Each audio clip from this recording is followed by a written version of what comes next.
More now under Hurricane Nate, which has made a second landfall on the Gulf Coast. Frank Corder is the Assistant City Manager of Pascagoula, Mississippi. How are you coping there? Where is Nate? Nate has made landfall about 30 miles to our west. So we are on that northeast quadrant and taking the brunt of the storm surge. It made landfall about an hour and a half ago.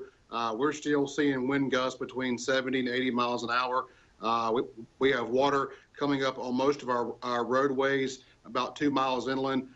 So we got about 7 to 10 feet of storm surge. So our first responders are kind of overwhelmed right now. Okay, when you say overwhelmed, I mean, is that storm surge likely to build as well? And have a lot of people been evacuated because of this? Fortunately, we have not had any rescues or high water rescues at this point. We did ask for voluntary evacuations about a mile and a half from the shoreline. Many complied, of course, many did not. But since Hurricane Katrina back 12 years ago, most of our homes have been built up quite substantially. So the water may not be affecting as many homes as it would have been 12 years ago. Problem is, though, I mean, this is the fourth major storm, isn't it, in under 2 months. There's only so much battering communities like yours can take.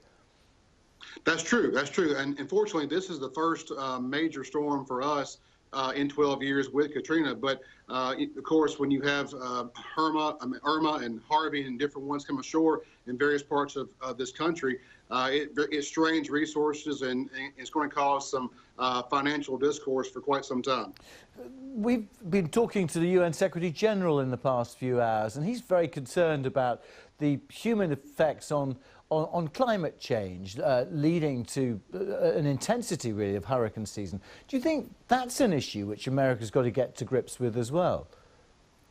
You know, here on the Gulf Coast, we're used to dealing with hurricanes on a periodic basis. It seems more cyclical in that vein here in Mississippi than it would be perhaps somewhere else. But we do this every so often, every few years, so we're accustomed to it. And whether you want to call it climate change or just a cyclical nature of these storms, either way, our citizens are faced with once again having to rebuild and clean up and go through the financial hardships that come with these. Yeah, and also, I mean, your region's a big shipbuilding area, isn't it? I mean, it is. How do hurricanes affect the construction there? Bearing in mind you've probably got several ships half built.